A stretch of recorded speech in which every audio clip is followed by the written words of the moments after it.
Je comptais présenter les résultats obtenus en deux temps. D'abord, un exposé portant sur les tracés dits incolores dans les dessins de Raphaël, et ensuite une interprétation globale d'un dessin orienté du côté de l'histoire de l'art, mais je ne pense pas que j'aurai le temps. Je ferai une synthèse de la synthèse, d'une certaine manière. Donc je commence à la demande de Cordelia Hattori, qui est chargée du cabinet des dessins du Palais des Beaux-Arts de Lille. Le CERMF a entrepris l'étude scientifique de 5 feuilles du peintre et dessinateur Raphaël, né à Urbain en 1583 et mort à Rome en 1520. Ces 5 feuilles sont dessinées tant au recto qu'au verso, ce qui veut dire que 10 dessins de cet artiste ont fait l'objet d'analyses dans notre laboratoire. Cette demande a été formulée à la fin de l'année 2022. Les dessins sont arrivés dans nos locaux au tout début de l'année 2023, tandis que d'autres ont été restaurés au département restauration du C2RMF par Axel Delot.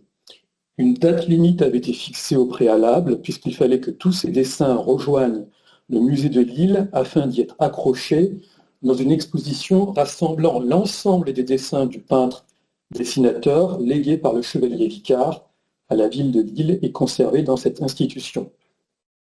Il avait également demandé que les résultats des études menées par nos soins fassent l'objet d'un essai et de notices dans le catalogue. Et ici, je fais une promotion dans le catalogue. Avant d'entrer dans le vif du sujet, je souhaiterais remercier l'ensemble des personnes qui ont œuvré pour que le résultat obtenu... Droite et gauche. Il n'y a rien qui se passe. Moi, je prends la souris. Donc, je souhaiterais remercier l'ensemble des personnes qui ont œuvré pour que le résultat obtenu soit à l'auteur des enjeux et des problématiques que je m'apprête à vous présenter. C'est tout l'intérêt d'une institution telle que la nôtre de faire travailler des personnes de formation et d'appartenance disciplinaire différentes, des photographes, des physiciens spécialisés dans l'identification des matériaux anciens, des restaurateurs et des historiens de l'art, tous œuvrant au service des œuvres.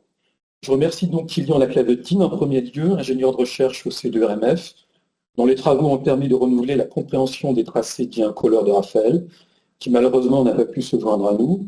Laurence Clivet, photographe ici présente au C2RMF, qui a impeccablement réalisé le dossier d'énergie scientifique. Eric Laval, également présent, qui a fait la cartographie de spectroscopie de fluorescence X. Alexis Comeda et Camille Jalut, qui, avec Kylian Laclavetine, ont effectué des photographies prises selon différentes positions en lumière rasante. Sur quoi portait la demande du Palais des Beaux-Arts de Lille? Sur un certain type de tracé. D'ordinaire, dessiner, c'est de toute évidence tracer ou composer sur une surface, une feuille de papier généralement, des lignes ou des formes à l'aide de médiums graphiques spécifiques répartis en techniques sèches, sanguine, pierre noire, craie blanche, graphite, fusain, pointe métallique, et en techniques humides, les encres, le lavis, l'aquarelle, la gouache. Chacun de ces médiums étant doté d'une charge colorée, à même de le distinguer lorsqu'un examen à l'œil nu suffit, et par là même de le visualiser en toute clarté. Il existe cependant des procédés graphiques engendrant des tracés porteurs d'indices de visibilité de très faible intensité. Le premier historien de l'art à avoir remarqué l'existence de tels tracés dans l'œuvre dessinée de Raphaël est fort certainement Joseph Meder, conservateur chargé des dessins à l'Albertina à Vienne, qui publia en 1919 une somme, toujours indépassée, sur les techniques du dessin, intitulée Die Einzeichnungen, ihre Technik und Entwicklung, les dessins, techniques et évolution, une seconde édition complétée parue en 1923. Il ne fut pas le seul historien à avoir remarqué l'existence de tels tracés à la visibilité réduite, puisqu'un autre historien de l'art germanique, Oskar Fischl, à la même époque, en fit part dans un ambitieux catalogue raisonné des dessins du maître d'Urbain, constitué de 8 volumes in-folio qu'il occupa pratiquement toute sa vie académique, et même au-delà, puisque le dernier volume est posthume.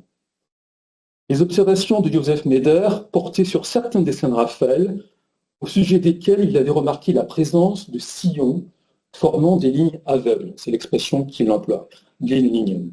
Autrement dit, de très légères incisions, très peu profondes, établies comme en réserve des tracés bien visibles à la sanguine ou à la pierre noire. Une macrophotographie, dans les deux éditions, jointe au texte, permettait de s'en rendre compte. Il fallut cependant attendre la célébration du 105e anniversaire de la naissance du peintre, en 1983, pour qu'à nouveau ce sujet soit abordé et étudié de manière approfondie par Catherine Mombec-Gogel, alors chargée de recherche au CNRS, détachée au musée du Louvre, puis par d'autres chercheurs, plus récemment, lors de la célébration du 105e anniversaire du décès du peintre. Le Palais des Beaux-Arts de Lille conserve plusieurs dessins de Raphaël présentant des caractéristiques semblables. 3 d'entre eux avaient déjà été étudiés en 1983 par le laboratoire de recherche des musées de France, à la demande du cabinet des dessins du musée du Louvre, plus précisément Catherine Mombec-Gogel, dans le cadre d'une communication au colloque Raphaël. À cette fin, des photographies, on voit le texte de Catherine Mombec-Gogel, à cette fin, des photographies en lumière rasante avaient été réalisées. 5 autres feuilles ont été à nouveau étudiées au C2RMF pour l'exposition organisée en 2024, qui se tient actuellement au Palais des Beaux-Arts de Lille. Pour ce faire, des dossiers d'imagerie scientifique ont été constitués et des analyses spectroscopiques ont été menées. En rendant pleinement visibles ces tracés, certaines des techniques d'analyse utilisées ont permis de renouveler les hypothèses de lecture et d'interprétation que l'on s'était forcé d'étayer à l'aide d'autres outils de recherche issus des sciences humaines, notamment la critique génétique graphique, bon, je peux rentrer dans le détail, et la critique historiographique associée au savoir des techniques graphiques anciennes. Avant de présenter les résultats des analyses et les interprétations qui en découlent, il est nécessaire de commencer par des considérations terminologiques. Plusieurs dénominations ont en effet été employées depuis les travaux fondateurs de Meder pour désigner ce type de tracé. Meder parlait de lignes aveugles, expression qu'il avait rencontrée dans un traité de perspective allemand publié en 1531. Oskar Schichel, quant à lui, parlait d'esquisses au stylet de plomb incolore. Farblauser, Bleichriffel, Skizierung. Les anglo-saxons ont repris en partie la première désignation pour l'appliquer en fait à l'outil de traçage utilisé pour réaliser de tels tracés, le stylet blanc, blind stylus. Les Italiens, de leur côté, ont tendance à privilégier l'emploi de l'expression pointe métallique achrome, autre terme confondu avec celui de stylet. Quant à l'historiographie française, longtemps a prévalu la désignation de tracé invisible promue par Catherine Mombec-Gogel. À cette dernière dénomination, on préférera celle de tracé incolore, tout simplement parce que les traits formés sur le support conservent une part manifeste de visibilité, on peut le distinguer sur ces photos, et lorsqu'ils sont véritablement invisibles, c'est parce qu'ils le sont devenus à la suite d'interventions, comme nous le verrons.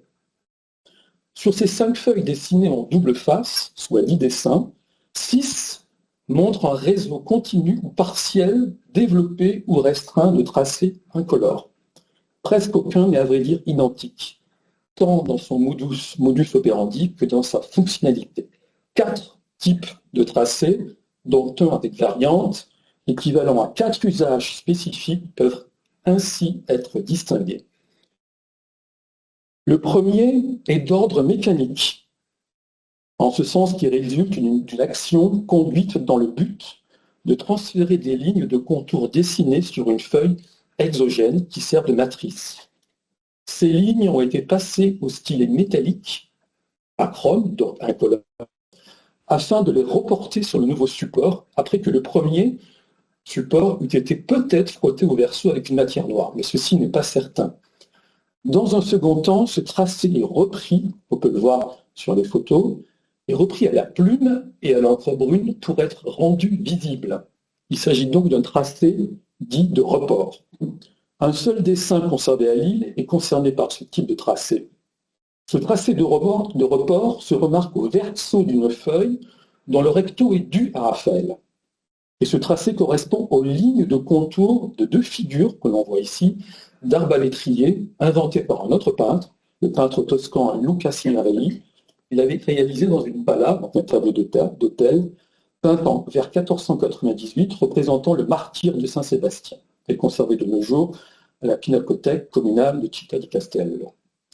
Il s'agit donc de copies exécutées dans l'atelier de Raphaël dans les années 1500-1502, à partir d'une matrice, c'est-à-dire une feuille, où étaient dessinés les mêmes motifs, dont les contours ont été passés au stylet pour qu'ils soient reportés.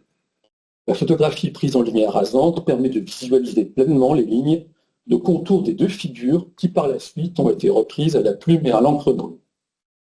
Le deuxième type de tracé, dit incolore, sert à établir les éléments architecturés vus en perspective, comme la voûte à caisson, dans ce dessin que vous voyez sur l'écran, qui prépare la Pala Barnucci, donc un grand tableau d'hôtel malheureusement disparu, et qui prépare également la figure de la mandorle, tout autour de la figure de Dieu le Père, que j'ai agrandi sur l'image de droite, dans la même Pala, et ainsi que les figures géométriques investies d'une symbolique particulière, comme le halo circulaire que l'on voit dans le Christ de la dispute du Saint-Sacrement, le dessin qui est à droite. Les légères incisions réalisées avec un compas pourvues d'une pointe métallique sèche, ne laissant pas de traces colorées, correspondent à des tracés de construction. Elles sont ensuite reprises partiellement à la pierre noire ou laissées incolores, comme le cercle entourant la figure du Christ. Ce cercle achrome matérialise les limites du halo lumineux rayonnant autour de la figure du Christ qui sera peinte dans la fresque occupant l'un des côtés de la chambre de la signature au Vatican en 1510. Chose intéressante à souligner, le centre géométrique du cercle, d'un diamètre de 26,9 cm, ne se trouve pas, comme le pensait Paul Ioannidis, un grand raphaéologue, sur l'abdomen, soit l'ombilique, centre symbolique s'il en fut, mais sur le bas-ventre, autre centre symbolique s'il en est. Ce n'est pas tout, sur la fresque, le point central du halo se situe également au même endroit. Le troisième type de tracé est investi d'une fonction de repère. On le rencontre sur de nombreux dessins de Raphaël, moins en fait sur ceux conservés à Lille. Son emploi permet de placer sur la surface du papier les principaux signes distinctifs anatomiques d'une figure, tels que les yeux, les bouches, les oreilles, ainsi que certains des contours externes ou internes des structures du corps. Ces tracés sont ensuite complétés de manière élective à la pointe d'argent ou à la pierre noire ou encore à la sanguine. Je vous projette sur l'écran la photographie d'un dessin de Raphaël qui n'est pas conservé à Lille, mais au British Museum, qui est préparatoire à une Vierge à l'enfant appartenant à la Norton Simon à Pasadena. On distingue parfaitement sur la macrophotographie, notamment au niveau de la bouche, ces traits de repère incolores. J'en viens au principal tracé dit incolore, qui est en fait un faux semblant.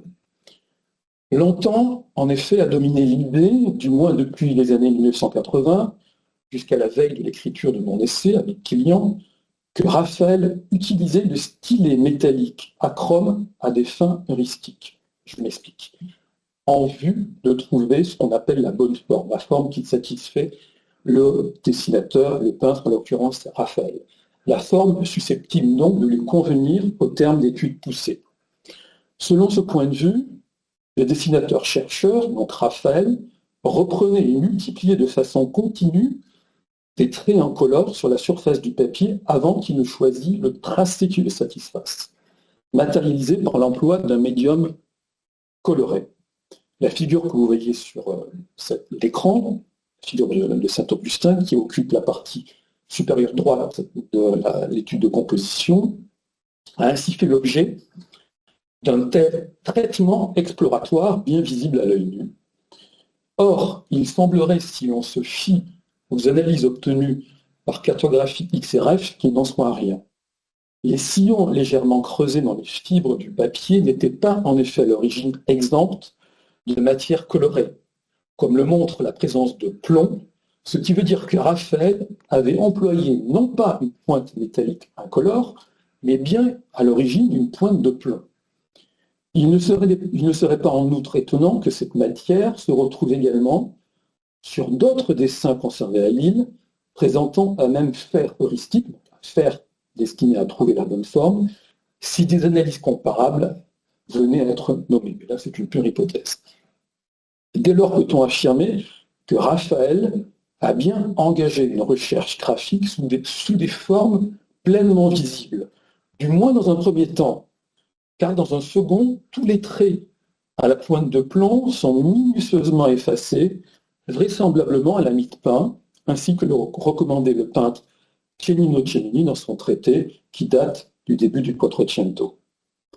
Ce n'est qu'à l'issue de ce processus d'effacement que Raphaël reprend son travail à la pierre noire pour mettre en place sa figure dans une disposition presque aboutie. Je précise que seule la pointe de plomb et la pierre noire peuvent être effacées à la mie de pain, ce qui n'est pas le cas pour la pointe d'argent ou la sanguine. Le fait que ces deux médiums soient l'un et l'autre effaçables à l'aide de cette matière renforce l'hypothèse d'un travail mené en 3 temps. Le temps du tracé à la pointe de plomb, puis son effacement, et enfin le temps de la reprise à la pierre noire des lignes de contour externes et internes quasi définitifs de la figure de Saint-Augustin, puis ensuite de son modelé exécuté avec le même médium, la pierre noire. Joseph Méder, dans son maître ouvrage, que je vous ai présenté au début de ce séminaire, avait déjà émis une telle hypothèse. La voici étayée par des analyses scientifiques tangibles. Méder parlait en effet de repentir effacé. La mise en évidence d'une phase de suppression dans le séquençage des opérations processuelles a ceci de particulier qu'elle remet en selle l'idée d'un travail effectué partiellement à l'aveugle. Car Raphaël reprend son travail de recherche graphique sur des bases formelles réduites en termes de visibilité, de simples incises, de simples sillons achromes. Le caractère presque occulte de ce travail est néanmoins singulier. Il est d'autant plus étonnant que le maître d'Urbain peut, sur certains dessins, certes postérieurs à celui-ci, rendre pleinement perceptibles les circonvolutions de ses recherches graphiques. Alors là, j'ai oublié de vous présenter l'importante diapositive que Kilian a réalisée. Vous pouvez distinguer les analyses obtenues permettant de montrer que du plomb se trouvait à l'origine dans les sillons de ce qu'on appelait les lignes achromes. Alors voici le dessin en question, qui est un dessin bien postérieur, qui est conservé à Oxford, qui prépare, dessin très peu lisible et compréhensible, qui prépare des soldats en vue d'une résurrection et qui surgissent d'un bouillonnement de traits. Et là, Raphaël laisse perceptible et entièrement visible le résultat de ses recherches, alors que sur le dessin bien antérieur, certes, ces recherches avaient été effacées, comme on a pu le montrer à travers ces analyses. Et l'exemple que je vous montre avait même été érigé en paradigme par l'historiographie récente, lorsqu'il s'était agi de dire que Raphaël avait fait sien un procédé de recherche, un procédé donc heuristique, qui avait été mis en pratique, qui avait été théorisé, qui avait été désigné par Léonard de Vinci sous un vocable, son vocable, le vocable de componimento inculto, composition inculte. Et cette méthode de composition vincienne, équivalent de fait à une sorte de laissé dessiné, que l'on remarque également sur ce dessin de Raphaël, qui avait été établi dans le dessin de trouver la forme adéquate, convenait à un dispositif iconographique donné et était laissé entièrement visible. Force est de dire cependant que le tracé devenu incolore est tout aussi inculte, donc inabouti, que le tracé d'un, à ceci près qu'il est sans tache, qu'il a été nettoyé d'une certaine manière, qu'il a été rendu propre. Et tout comme lui, son utilisation intervient au premier stade des séquences préparatoires, c'est-à-dire les esquisses et les études de figure, alors que les autres types de tracés que je vous ai présentés, les 3 autres types de tracés incolores, achromes, peuvent être utilisés sur toute la gamme des phases génétiques, précédant leur barre finale, c'est-à-dire les esquisses, les études de composition, les études de figure, les études de détail, les dessins clair-obscur, les modélis, les cartons, enfin toute la chaîne opératoire qui part d'un point pour arriver à un autre. Ce qui n'est pas le cas de ce tracé incolore partiellement invisible. Donc une variante de ce type de tracé devenu incolore se retrouve sur un autre dessin double face, recto verso, préparant la figure d'Apollon et la draperie d'Homère dans la fresque du Parnasse, peinte dans les chambres du Vatican. À ceci près que le réseau de lignes sous-jacentes, incolore qu'il a mis en place, faiblement creusé dans le papier, est uniquement visible en lumière rasante. Des traces de matière noire avaient cependant été repérées, laissant penser que Raphaël avait d'abord esquissé ces figures à la pointe de plomb avant de les reprendre à la plume et à l'encre brune, car seul ce métal peut être effacé à la mi-pain, comme je l'ai déjà signalé. Il ne serait donc pas étonnant que Raphaël ait nettoyé son dessin, tout comme le précédent, à la différence que cette opération d'effacement a vraisemblablement été exécutée après la reprise à la plume et à l'encre brune. In fine, cela signifie que Raphaël a œuvré en toute visibilité en 3 phases temporelles distinctes, à l'instar de la mise en place de la figure de saint Augustin que je vous ai présentée précédemment, mais pas du tout dans le même ordre, et encore moins selon le même degré de perception des éléments à étudier. Une première mise en place des formes, donc à la pointe de plomb, puis une reprise à la plume et à l'encre brune, qui a valeur d'élection, puisque les contours dessinés se veulent définitifs, et enfin, un effacement de ce premier réseau de traits exécuté à la pointe de plomb au moyen de mie de pain, en ne laissant dans l'épaisseur du papier que de légers sillons incolores, tels des souvenirs d'un travail préliminaire dépassé. Cette façon de procéder est également visible sur un autre dessin conservé à Lille, qui cependant n'a pas fait l'objet d'études de RNF. Les photos que je... Conference, yeah, I mean until noon. Oh, because we said that we will. Yeah, I told you I was busy until noon, so I can after, but not. Oh, I didn't and then understand. I thought that you would say that. S'il vous plaît, il ne serait pas étonnant, donc il ne serait pas étonnant qu'à l'origine les tracés que vous voyez ici en lumière rasante, en lumière semi-rasante, j'ai essayé de les prendre avec mon smartphone pour les faire ressortir. Il ne serait pas étonnant qu'à l'origine, ces tracés devenus incolores étaient à l'origine avaient été exécutés à l'aide d'une matière colorée, vraisemblablement une pointe de plomb, avant d'être pris à la plume et à l'encre brune, puis d'être effacés. Alors en fait, et enfin, il existe un autre type de tracé, mais je ne vous en parle pas, tout simplement parce que le musée des Beaux-Arts de Lille n'en conserve pas. Il s'agit des tracés qui sont exécutés sur des cartons à l'échelle d'exécution. On en retrouve généralement sur la surface de ce type de support. Lille n'en conserve pas, le Louvre en conserve, on l'avait déjà remarqué, le musée Payonne également, mais c'est un sujet qui a été tellement travaillé qu'il n'est pas nécessaire que je revienne sur ce type de tracés, qui sont des tracés de report incolores. Alors là, la question qu'on pourrait se poser, c'est celle des outils que Raphaël a utilisés pour matérialiser ces sillons incolores. Répondre à cette question est une gageure, à fortiori lorsque l'on sait que l'historiographie ancienne n'en parle pas. Car si quelques stylés métalliques ont pu traverser le temps, on en connaît, Meder en avait reproduit, certaines institutions en conservent, aucun de ces stylés ne correspond à ma connaissance à des pointes achromes. Ce que vous voyez sur l'écran, ce sont des stylés métalliques qui forment des tracés colorés, des stylés correspondant à des pointes d'argent ou des pointes de plomb, mais sûrement pas des stylés dits incolores, stylés aveugles.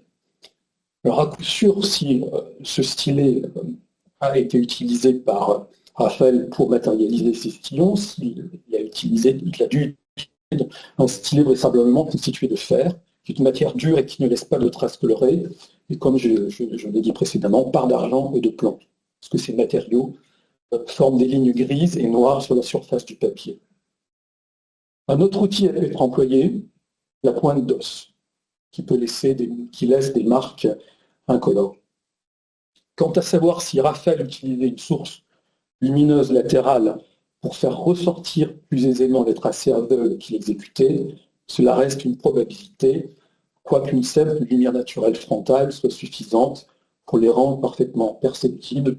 Il suffit de les regarder.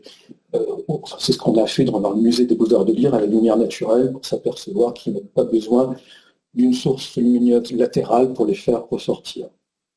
Raphaël semble avoir eu recours à ce type de tracé incolore, qu'il soit d'origine ou qu'il le soit devenu, tout au long de sa courte carrière. L'un des plus anciens que je vous ai présenté, c'est celui-ci, on l'a vu en détail, c'est celui qui prépare la Pala Baronci.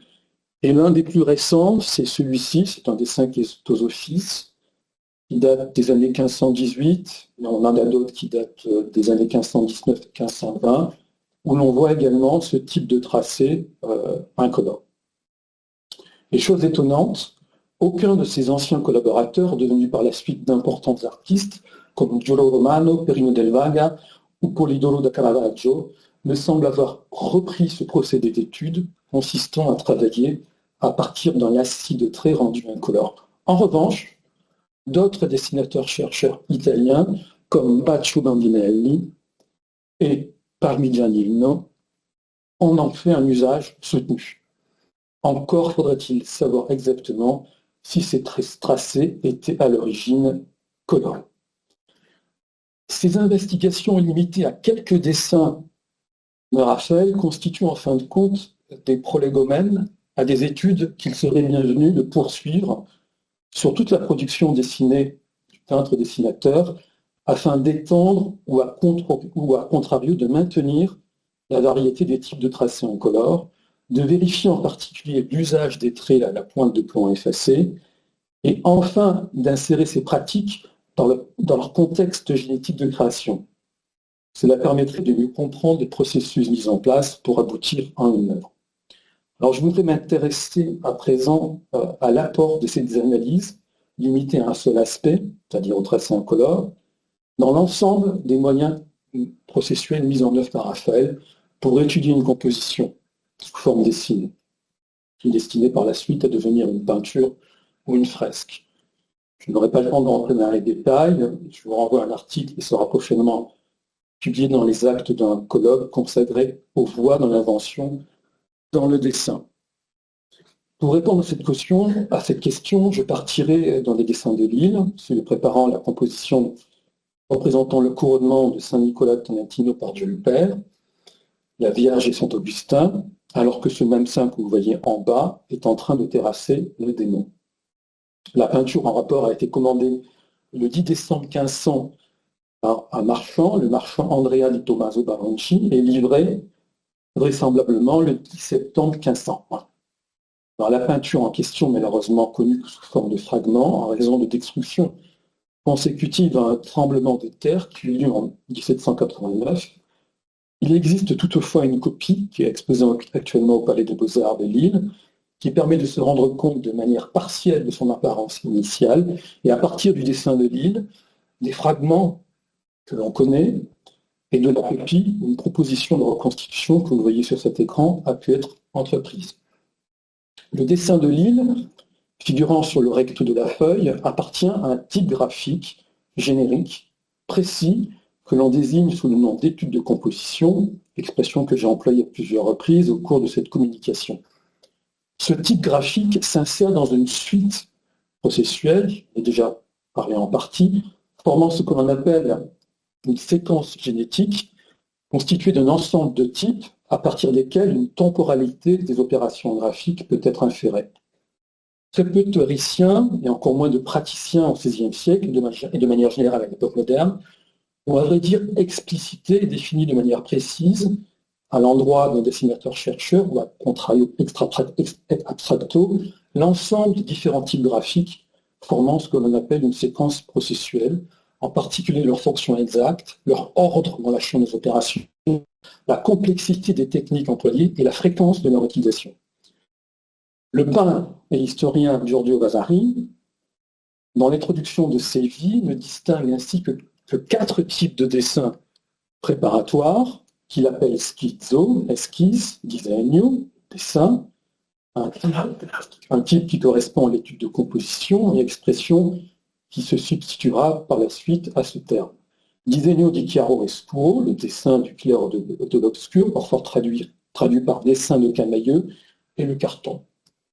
Alors qu'il existe d'autres types de dessins, comme il le dit lui-même, je le cite, bien d'autres de procédés sont pratiqués, mais à quoi bon les détailler? On en revient toujours à une seule et même chose, le dessin. Fin de la citation. Vasari n'entendait pas en effet écrire un traité sur les techniques et les méthodes de travail, c'eût été à ses yeux abaisser les arts du dessin, c'est-à-dire la peinture, la sculpture et l'architecture, au rang d'artisanat. On comprend dès lors qu'il est omis délibérément de parler des études de figure, des études de détail, des études de drapé et des dessins aboutis, jouant le rôle de modèle, modello, que l'artiste soumettait au commanditaire. Certes, Vasari les évoque, mais en disséminant leur mention tout au long de ses vies. Si l'on développe de manière continue ces types de dessins sur une chaîne séquentielle, ciment dissocié et présenté de manière incomplète par Vasari, on arrive ainsi à un ensemble de 7 opérations graphiques successives. Les esquisses ou premières pensées, les études de composition, le dessin du clair de l'obscur, les études de figure, qui comprennent les études de nus et de drapé, les études de détail, le dessin abouti et arrêté, le modello, et in fine le carton. Aux yeux de la plupart des spécialistes de Raphaël, ce fut ce peintre Raphaël qui, lors des grandes commandes qu'il reçut à partir de 1508 au Vatican, mit en place, développa et fixa à partir des expérimentations menées par Léonard de Vinci et Michel-Ange, ce séquentage typologique des opérations graphiques d'étude. Pour la Pala Baronci, Raphaël a dû esquisser de façon sommaire sa composition. Aucune esquisse n'est conservée. L'étude de composition existe encore, c'est celle que vous voyez sur l'écran, elle est conservée à Lille. Une autre, plus aboutie, correspondant peut-être au dessin du clair et de l'obscur, synthétisant et arrêtant les recherches, a dû être élaborée. Ce dessin a été précédé vraisemblablement par tout un ensemble d'études de figures et de détails, dont 3 ont été conservées: la tête de Saint Nicolas de Tolentino, ses mains tenant le livre et le crucifix, l'ange de gauche, sa tête, son drapé, la main gauche de Dieu, saint Augustin en pied drapé, sa main droite dans la couronne. Chacune des figures a dû être étudiée individuellement, ainsi que leur tête, leurs mains et leurs drapés, leurs accessoires, tels que la couronne, la mitre, la crosse, etc., ce qui représente à tout le moins une 40aine de dessins de détail. Enfin, un carton à l'échelle d'exécution a été fort certainement entrepris, que précédait un modello présenté au commanditaire. Il résulte de ce découpage que pour cette Pala, une 50aine de dessins, voire plus, a dû être réalisé. Il ne reste que très peu de choses. Alors cette estimation que je vous propose souffre pourtant d'un défaut majeur. Elle reste une vision de l'esprit, ne tenant pas compte des singularités de chacun des dessins existants, et a fortiori, c'est une palissade de ceux ayant existé. Car un dessin ne se limite pas au type auquel il appartient, non seulement il peut être le réceptacle de plusieurs types, mais il est surtout le lieu où se juxtaposent des modus operandi complexes, divers, voire opposés, correspondant à des axes de recherche différents auxquels sont associées des techniques graphiques propres. C'est particulièrement le cas pour l'étude de composition de l'île. Pour déterminer l'appartenance du dessin de l'île au type de l'étude de composition, il suffit de la confronter à la Pala, du moins à sa proposition de reconstitution. Il ressort de cette confrontation que Raphaël a mis en place dans ses dessins toute la structure compositionnelle du tableau à venir, tant le cadre architecturé, la voûte à caisson, les pilastres, les principales figures, à l'exception toutefois de 3 des anges. Il a mis en place également les accessoires, la lanterne, les couronnes, le crucifix, le livre. Derrière cette configuration quasi identique des dispositions graphiques et peintes, qui pourrait faire croire que Raphaël est parvenu au terme de son étude, se cachent cependant des niveaux d'études hétérogènes, à même non seulement d'ébranler l'unité typologique du dessin, mais surtout de rendre complexe sa lecture. 3 grands niveaux d'études peuvent être distingués correspondant à 3 stades de la recherche en cours dans le travail de la disposition des figures et de leur apparence formelle. Le premier vise à structurer dans l'espace de la composition les principales figures du sujet représenté et à les lier entre elles. Le deuxième entend leur donner une assise, je le reviens en détail, une assise scénographique et surtout une physionomie au naturel. Tandis que le dernier se caractérise par leur élévation au rang de personnages interprétant pleinement une action historienne.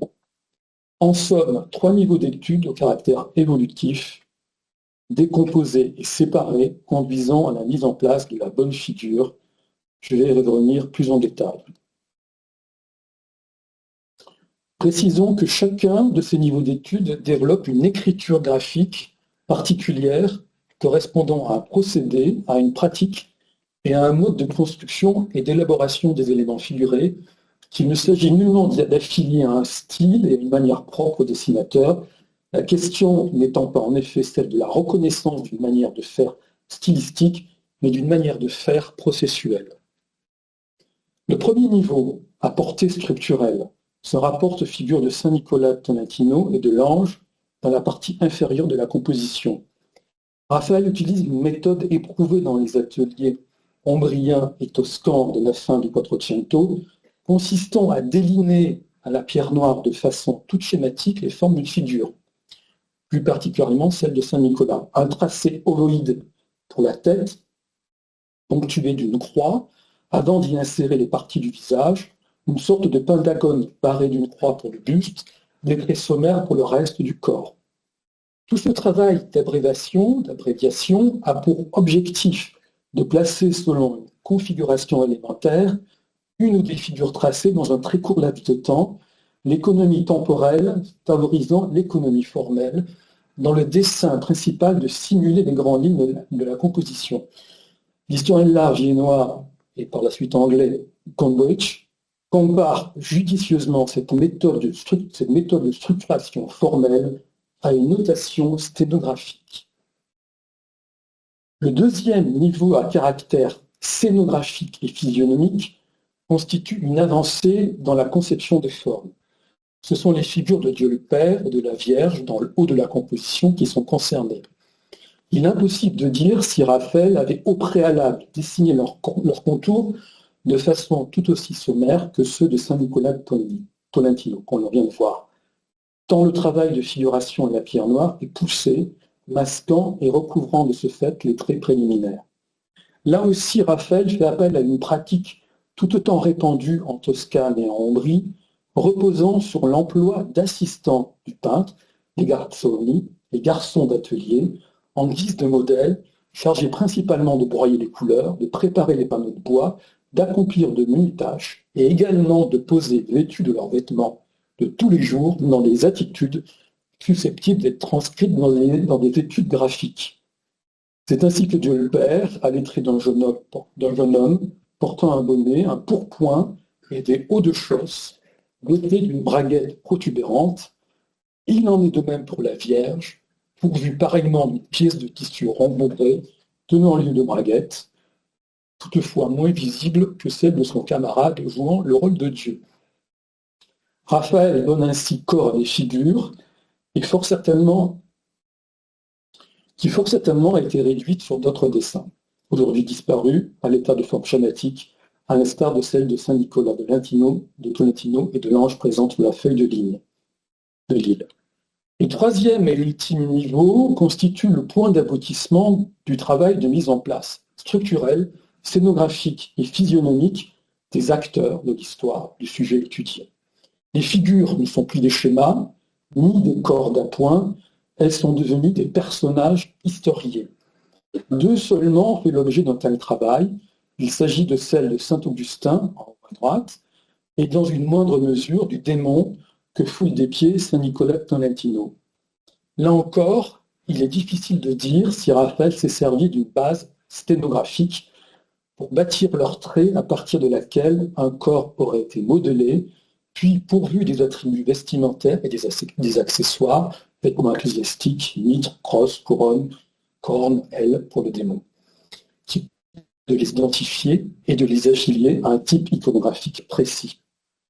Il existe cependant un petit croquis en haut à droite, à l'angle de la feuille, délimité sur la diapositive par des traits rouges, qui, même s'il n'est pas intégré directement à la figure de saint Augustin, a dû servir de repère pour son élaboration progressive. On y voit en effet un profil fort schématique, coiffé d'une mitre. Raphaël l'a sûrement tracé pour le mettre en contrepoint de celui qu'il s'apprête à dessiner, et ce, afin de lui servir de témoin et d'aide-mémoire dans la pose même de la tête, légèrement penchée vers le bas.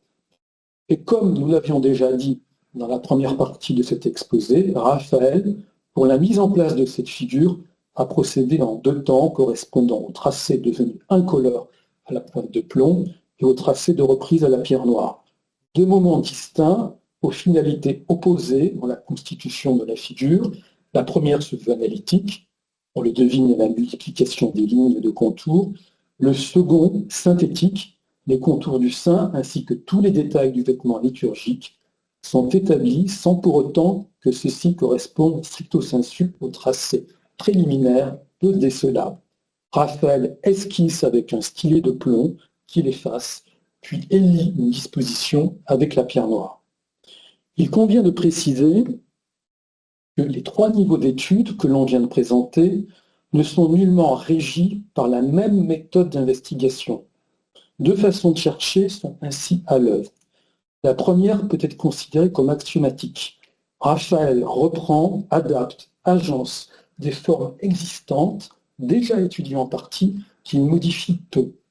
Tout comme il met en place des figures servant principalement de repères et de pivots dans l'espace. Celles-ci ont valeur de proposition ou d'énoncé figuratif stable, l'objectif étant avant tout de disposer des figures dans le tout ensemble de la composition afin d'évaluer leur rapport particulier et leur interaction générale. Cette façon de chercher est employée pour les 2 premiers niveaux, le niveau structurel et le niveau scénographico-physionomique. La seconde méthode est heuristique. Ce travail consiste à engager une recherche à partir de formes déjà structurées qu'il s'agit de mettre à l'épreuve et de réviser afin de leur donner une configuration satisfaisante. L'exploration poursuivie tout en prenant appui sur des éléments déjà établis se veut ainsi expérimentale. Les formes travaillées sont répétées, réinterprétées et réagencées à travers des lignes démultipliées dont le tracement est assuré par une main guidée à la fois par une action intuitive et une pensée déductive, une ligne servant simultanément de modèle et de contre-modèle pour en faire naître une autre. Ce procédé de recherche n'est d'ailleurs pas sans rappeler la méthode mise en pratique, théorisée et désignée par Léonard de Vinci, sous l'appellation de componimento in culto, j'en ai déjà un peu parlé, à ceci près que le tracé raphaélien est nettoyé de toutes ces scories incultes, entre guillemets. L'opposition déjà signalée entre le tracé dit analytique à la pointe de plomb et celui qualifié de synthétique à la pierre noire, matérialisant la figure de Saint-Augustin, en livrait déjà la substantifique moelle. De la sorte, la démarche heuristique vise à atteindre un état axiomatique. Le recours à cette méthode heuristique rebat qui plus est les cartes des distinctions typologiques graphiques, en ce sens que Raphaël associe 2 types d'études qui, sur l'échelle des séquences génétiques, telles qu'elles ont été présentées précédemment, sont d'ordinaire dissociées, l'étude de figure et l'étude de composition. Plus exactement, cette association est un enfacement. L'étude de composition du couronnement de Saint-Nicolas Tolentino contient une étude de figure, celle de Saint-Augustin. On comprend dès lors que l'unité typologique du dessin de l'île soit une feinte. La question qui se pose à présent est de savoir pourquoi Raphaël a été amené à juxtaposer sur une seule et même surface des niveaux d'études hétérogènes, des méthodes d'investigation opposées et des types d'études distincts. Répondre à cette question est une gageure, en l'absence d'autres dessins issus du même dossier génétique. Un regard sur plomb blanc jeté sur le temps long des pratiques d'études suivies par Raphaël tout au long de sa courte carrière permettrait néanmoins de faire ressortir à la fois des similitudes et des divergences dans son travail préparatoire. En fait, de similitudes, il semblerait qu'il n'y en ait point, du moins au regard de l'œuvre dessinée parvenue jusqu'à nous. Aucun autre dessin dans sa production ne présente en effet de telles combinaisons. En revanche, il existe des types d'études qui sont en quelque sorte comme des formes extraites de celles qui se trouvent associées sur le dessin de l'île. L'axe axiomatique de la recherche permettait à Raphaël, nous l'avons vu, d'agencer des formes réduites à un état schématique, ou à contrario selon des formes pleinement constituées, en vue d'évaluer leurs relations plastiques dans l'espace de la composition. La conséquence majeure de ce travail d'évaluation réside dans le fait que seules les figures les plus importantes, celles qui ordonnancent le sujet représenté et qui lui donnent du sens, ont été disposées. Les autres, c'est-à-dire les 3 anges et les 5 chérubins placés sur la mandore, ont été délibérément omises au profit d'une seule de leur espèce, si je puis dire, jouant pour ainsi dire un rôle de représentation. L'ange situé à gauche, valant pour les 3 autres, et le chérubin volant au centre pour les 4 autres. Ce mode de construction par soustraction se retrouve dans 2 dessins appartenant à des dossiers génétiques bien postérieurs, celui du massacre des innocents, en lien avec la gravure de Raimondi, et celui de saint Paul prêchant à Athènes, pour le carton de l'une des tapisseries commandées pour la chapelle Sixtine, à la différence près que ces 2 dessins présentent une uniformité typologique indéniable. Dans le premier dessin, celui pour le massacre des innocents, Raphaël a dessiné à la plume à l'encre brune quelques-uns des bourreaux et de leurs victimes afin de juger de l'amplitude dispositionnelle à donner à son sujet. Dans le second dessin, seules 6 figures sur les 20 que comporte le carton final ont été tracées à la sanguine. Leur importance tenant au fait qu'elles expriment les passions les plus significatives portées à l'écoute du prêche de saint Paul. Le scepticisme, l'accueil enthousiaste, la concentration auditive et visuelle. Ce qui explique aussi qu'elles soient placées à des endroits cardinaux de la scène en mesure de structurer et d'animer la composition. Wilhelm Lübke, appelé en 1875, ces figures des piliers de composition et John Sherman en 1972, des figures d'ancrage. L'existence de ces 2 dessins, auxquels se rattache en partie celui de Lille, donne à penser que Raphaël avait certainement ajouté une phase processuelle s'agrégeant au type générique de l'étude de composition et constituant de ce fait une sorte de sous-type placé à mi-chemin entre l'étude préliminaire et celle arrêtée, non sans que d'autres phases intercalaires aient été sûrement entreprises. On pourrait nommer ce spécimen additionnel de dessin une étude d'ancrage des principales figures prenant place dans la composition, en reprenant en partie l'appellation proposée par Sherman. L'autre type d'étude extrait du dessin de Lille, que Raphaël employa durant toute sa carrière, est celui de l'ordonnance scénographique mise en place à l'aide de garçons d'atelier posant dans leurs propres vêtements. Les exemples sont nombreux. Raphaël y eut recours pour des vierges à l'enfant, comme la Madame d'Albe, dessin exposé à Lille, pour des scènes de conversation, comme la Vierge au poisson, ici sur l'écran, ainsi que pour des compositions plus imposantes, en nombre de figures, comme le carton de tapisserie représentant le Christ remettant les clés à Saint-Pierre. Là aussi, tous les dessins préparatoires connus, généralement exécutés à la sanguine, affichent une homogénéité typologique certaine. À regarder sur le temps long de la carrière de Raphaël, même si elle fut courte, on se dit que la fusion de différents types d'études sur le dessin de Lille, de composition, de figures, et de sous-types d'études, études de composition à l'aide de garçons d'atelier et études d'ancrage des figures, est en fait source de confusion.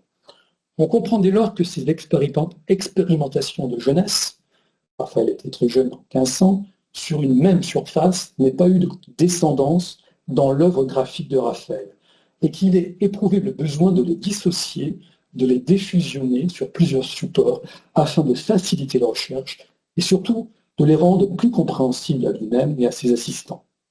Enfin, je terminerai par une note d'humour, non que je sois particulièrement drôle, c'est même plutôt le contraire. Le travail d'étude et de préparation que mène Raphaël peut parfois avoir un tour ludique. Si l'on considère que Raphaël est bien l'auteur d'une intervention facétieuse sur la braguette de Dieu le Père, car cette braguette n'est nullement conventionnelle, vous avez un détail fresque à main droite qui le montre, un premier tracé constitué d'un contour épais matérialise comme il se doit le fourreau protecteur, Mais un second, plus léger, placé au-dessus, imite la forme du gland pénien, laissant croire à la présence d'une forme tumescente, de telle sorte que ce qui était caché, tout en étant suggéré, devient pleinement visible. Étudier et plaisanter sont ainsi loin d'être des activités incompatibles. Et j'ajouterai, c'est pas sur le PowerPoint, qu'il existe un autre dessin conservé en ligne, où l'on voit une intervention au niveau du giron de la Vierge, puis exactement d'un garçon d'atelier dont le rôle Vierge, qui a été effacé, mais on peut deviner qu'à l'origine, il y avait eu quelque chose de ludique, de facétieux, et une main prude, une époque postérieure, a effacé, détruit cet élément. Et tout autour de ce dessin, on voit d'ailleurs des dessins imitant des dessins d'enfants. Alors, je vous remercie pour votre attention. Cet exposé assez long, je le reconnais.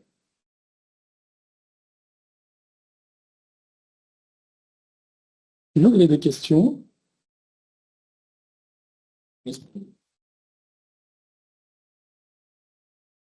Au début, Oui. au début, le stylet, il est en tracé, tracé invisible, au tracé. Il coupe le matériau ou Non, alors, sur les dessins qui ont été étudiés, ce sont des incises très peu profondes, des légers sillons. Le papier n'est pas du tout incisé au sens propre du terme. La fibre est légèrement écrasée. Elle est légèrement écrasée dans le papier. Et lorsque les incises sont véritablement des incises, c'est pour transférer un motif sur un autre, mais ce n'est pas le cas des dessins qui ont été analysés ici. Et c'est le cas des cartons, hein, généralement. Les cartons sont incisés. Et, on entend inciser, c'est bon, on entend couper. Ce sont des légères incises, de légers sillons qui laissent de traces très peu profondes sur le papier. J'ai une question maintenant avec est-ce que ces parties sont préparées? Alors, aucun des dessins que je vous ai montrés ne sont préparés. Certains le sont, de Raphaël, 20 ans, conservé à Lille. J'en ai pas parlé. Certains ont été étudiés dans le catalogue. On fait l'objet de préparation, tout simplement parce que Raphaël a utilisé une pointe d'argent. Et la pointe d'argent sur une simple surface de papier n'adhère pas. Donc, mais le dessin préparant l'appel à Baranchi, donc la grande étude de composition, et les autres dessins n'ont pas fait l'objet de préparation, pour ceux que je vous ai présentés. Mais il y en avait un dans le... C'est pas la raison pourquoi c'est une métallique, c'est pas de transférer. Et si c'est pas préparé, si le papier n'est pas préparé, à une pointe... Oui, alors sur le dessin qui est préparé, il n'y a pas d'incision. Hein. Il n'y a pas d'incision, on voit la matière, la pointe d'argent, et également de la pierre noire. Il n'y a pas eu un travail d'incision sur ce dessin, en l'occurrence. Bon, c'est un autre type d'étude, et puis ce dessin ne comprend pas de tracé de report, ne comprend pas de tracé de construction, et ne correspond pas à ce que j'appelais des tracés heuristiques, c'est-à-dire d'études et de recherche. Il n'y a pas ce type de tracé pour les raisons que je viens d'invoquer.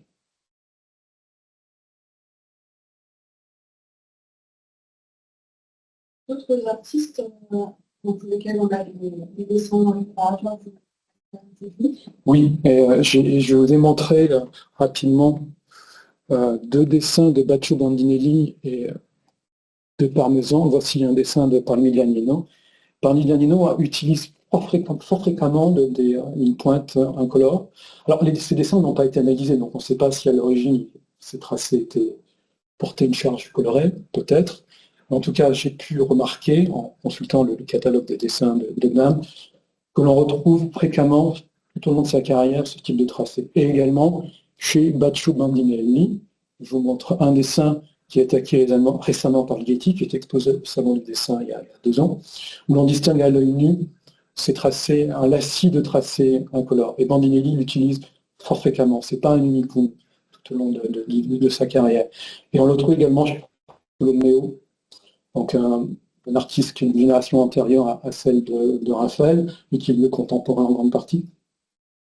Mais seuls les dessins de Raphaël ont fait l'objet d'études dans des laboratoires, ici au C de Ramef ou dans d'autres laboratoires. Il faudrait les temps, bien entendu, chez d'autres praticiens, chez d'autres dessinateurs, pour comprendre la nature même de ce type de tracé. Mais voilà, Raphaël n'est pas le seul à l'avoir utilisé. Léonard l'a utilisé également, dans une moindre mesure. Des questions se posent, il faudrait étendre, pour Raphaël Ventan, mais également d'autres artistes, ses études pour savoir si seul le dessin de la Palabaronci présente à l'origine un tracé à la pointe de plomb avant d'être effacé, mais j'en doute qu'il a dû l'utiliser pour d'autres dessins. Mais voilà, c'est vraiment, on en est qu'au début sur des domaines, on va le faire sur d'autres dessins de Raphaël conservés à Lille ou au Louvre ou ailleurs. Je vous remercie. Ah oui, j'ai une Oui, dernière question, ouais. C'est tous ces dessins, la qualité des dessins, est-ce que c'est souvent des études avant peinture et tout ça? bien sûr. Est-ce que vu la qualité, des fois ils les exposaient dans des demeures ou c'était Du vivant? Non, alors, ce sont des dessins qui ont une fonction de principe, qui ont une fonction préparatoire. Jusqu'à une certaine époque, je veux dire jusqu'au début du 19e, enfin 18e, le dessin préparatoire n'était pas considéré comme une œuvre d'art à part entière. Il l'était en devenir, ce qui quittait l'atelier de l'artiste. Mais dans un atelier, c'est un matériel d'étude qui est rangé, stocké, selon un ordre établi, que l'on devine à travers des descriptions.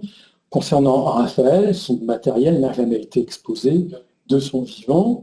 Certes, il était considéré, Raphaël a été divinisé, le divin Raphaël, Michel-Ange a été divinisé, le divin Michel-Ange, etc.